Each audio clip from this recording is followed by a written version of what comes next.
अब जो काजी फाइल सा के हामी नजर आ रहे हैं यहाँ पे, या तो वो मुबारक सानी केस से वाकिफ नहीं है या समझना नहीं चाहते। अब मुबारक सानी केस के हवाले से काजी फाइल जिसने इंतहाई मुतनाज़ फैसला दिया, जिसको न सिर्फ तहरीक लब्बैक ने बल्कि पाकिस्तान तहरीक इंसाफ के भी, पीपल्स पार्टी के, हत्ता के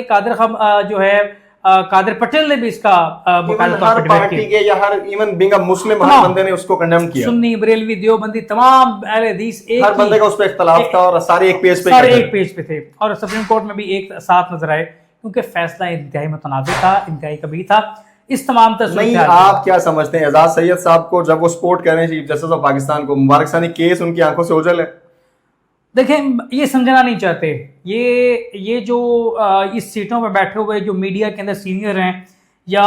सियासत के अंदर सीनियर हैं या इस तरह की जो बड़ी पोस्टों पे आ गए, कहीं ना कहीं कादियानी लॉबी इनको सपोर्ट करती है, बदले में ये उनको सपोर्ट करते हैं। और इसी तरह से ये जो